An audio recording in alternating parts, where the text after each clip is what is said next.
हाँ, तो दोस्तों आप लोग कैसे हो? आई होप आप ठीक ही होंगे।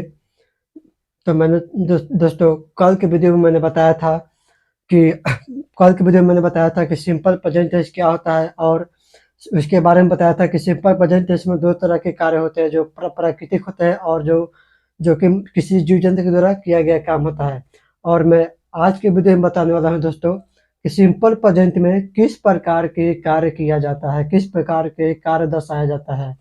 और सिंपल प्रेजेंट में किस प्रकार के कार्य दर्शाया जाता है, यानी कि सिंपल प्रेजेंट में किस प्रकार के कार्य आते हैं। तो दोस्तों मैं बता दूं कि सिंपल प्रेजेंट में हमेशा जो है परमानेंट कार्य को दर्शाया जाता है, हमेशा परमानेंट कार्य को दर्शाया जाता है। जैसे कि दोस्तों यहाँ लिखा हुआ हूँ, जैसे यहाँ आप देख सकते हैं कि सिंपल प्रेजेंट टेंस में जो हमेशा यूनिवर्सल फैक्ट को दर्शाता है। सिंपल प्रेजेंट हमेशा यूनिवर्सल फैक्ट को दर्शाता है। और दूसरा, इसमें जो हमेशा परमानेंट कार्य को दर्शाता है। मान लीजिए कि मैं बोलूँगा कि मैं आम खाता हूँ, राम आम खाता है, राम खा जाता है, या मैं राम को जान रहा हूँ, तो इसमें क्या हुआ? परमानेंट कार्य हुआ। परमानेंट का मतलब आप लोग जानते ही होंगे कि परमानेंट क्या होता है।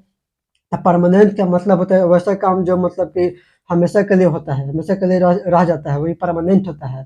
तो वही जैसा कि मैंने यहाँ बताया हूँ कि परमानेंट, इसमें जो है सिंपल प्रेजेंट टेंस में हमेशा परमानेंट कार्यों को दर्शाया जाता है और यूनिवर्सल ट्रूथ को दर्शाया जाता है, जैसे कि यहाँ आप देख सकते हैं।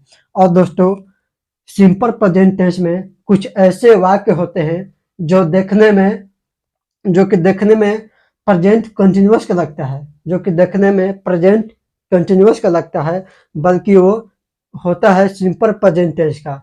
जैसे कि मान लो दोस्तों, जैसे कि हमने बोला कि मैं राम को जान रहा हूँ, मैं राम को जान रहा हूँ।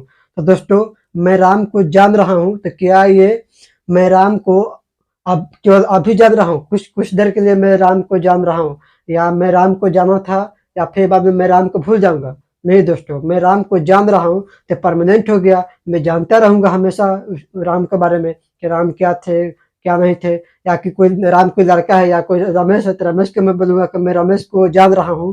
तो मान लो दोस्तों कि मैं रमेश को जान रहा हूँ, तो क्या वो अभी जान रहा हूँ, बाद में नहीं जानूंगा? ऐसा बात नहीं है।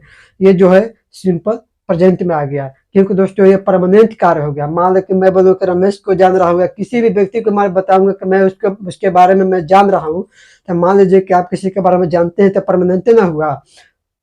अब जैसे बोलेंगे कि ठीक, मैं किसी के बारे में, मान लीजिए कि आप किसी के बारे में जान रहे हैं, ठीक है। मान लीजिए कि अब फॉर एग्जाम्पल मान लीजिए कि किसी और व्यक्ति को आप जान रहे हैं। मान लीजिए कि आपके आस-पास में कोई व्यक्ति है, उसके बारे में आप जान रहे हैं। मैं आपसे पूछूँगा कि क्या आप उसके बारे में जानते हैं? तब क्या बताएँगे कि हाँ, मैं उसके बारे में जान रहा हूँ। तो ये क्या हुआ? देखने में लग रहा है कि प्रेजेंट कंटीन्यूअस है। लोग इसको प्रेजेंट कंटीन्यूअस टेंस में बना देते हैं, लेकिन ऐसा नहीं है। ये जो है प्रेजेंट कंटीन्यूअस टेंस में ही बनेगा, क्योंकि दोस्तों ये परमानेंट कार्य को दर्शा रहा है।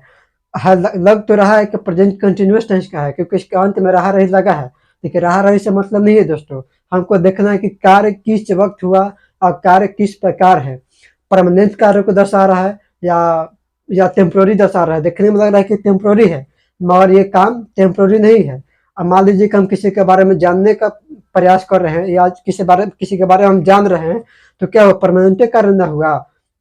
तो हो गया परमानेंट कार्य। जैसे कि दोस्तों मैंने यहाँ लिखा हूँ कि मैंने यहाँ लिखा हूँ कि मैं राम को जान रहा हूँ। तो क्या मैं राम को जान रहा हूँ या रमेश को जान रहा हूँ, किसी भी व्यक्ति को मैं जान रहा हूँ, तो क्या मैं अभी जान रहा हूँ फिर बाद में नहीं जानूंगा? ऐसा बात नहीं है।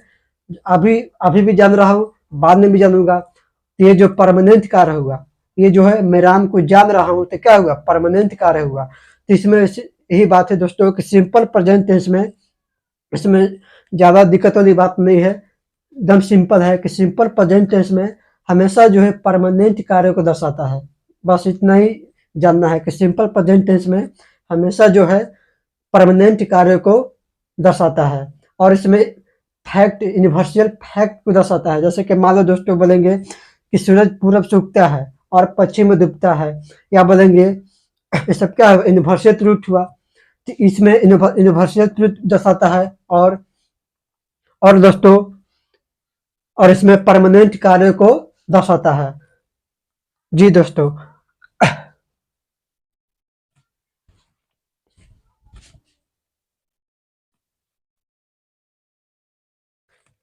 हाँ तो दोस्तों, अब मैं पढ़ने वाला हूँ कि मैंने जो कल पढ़ाया था कि प्राकृतिक सेंटेंस अलग होता है, और जो किसी भी जीव जंतु द्वारा या किसी भी मनुष्य के द्वारा किए गए काम होता है उसका ट्रांसलेशन अलग बनाते हैं, और किसी भी प्राकृतिक द्वारा किए गए काम होता है उसका ट्रांसलेशन बनाने का स्ट्रक्चर अलग होता है।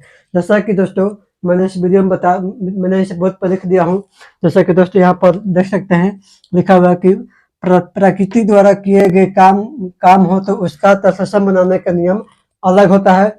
और जो है दोस्तों, जो किसी भी जीव जंतु द्वारा या मनुष्य के द्वारा किए गए काम हो तो उसका ट्रांसलेशन बनाने का स्ट्रक्चर अलग होता है दोस्तों। जैसे कि आप यहाँ देख सकते हैं कि किसी भी प्राकृतिक द्वारा किए गए काम होता है उसका ट्रांसलेशन बनाने का नियम अलग होता है दोस्तों। जैसे कि यहाँ देख सकते हैं, जैसे कि इसका नियम है कि सब्जेक्ट प्लस इज या एम या आर प्लस भर plus subject plus other word का प्रयोग कर सकते हैं।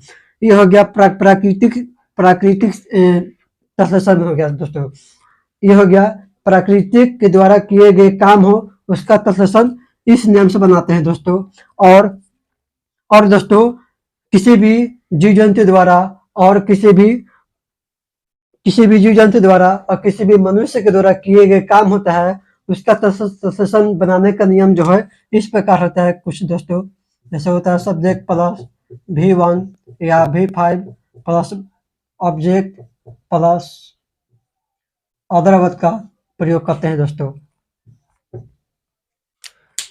जी दोस्तों, जैसा कि आप यहाँ देख रहे हैं दोस्तों कि किसी भी प्राकृतिक द्वारा किए गए काम होता है उसको ट्रांसलेशन बनाने का नियम इस प्रकार होता है। और दोस्तों, किसी भी जीव जंतु के द्वारा किए गए काम होता है उसका ट्रांसलेशन बनाने का नियम अलग होता है। जैसा कि दोस्तों आप यहाँ देख सकते हैं, ये जो नियम है किसी प्राकृतिक द्वारा किए गए काम को दर्शाता है उसको ट्रांसलेशन बनाने का नियम ये है। और किसी भी मनुष्य या जीव जंतु के द्वारा किए गए काम होता है उसका ट्रांसलेशन बनाने का नियम इस प्रकार होता है दोस्तों। सब्जेक्ट प्लस V1 या V5 plus subject plus other word. जी दोस्तों, जैसा कि मैंने बोला, जैसे बोल सकता हूँ कि राम आम खाता है। जैसे सब्जेक्ट कौन है दोस्तों, तो मैं भी लिखूंगा कि राम इट्स अ मैंगो।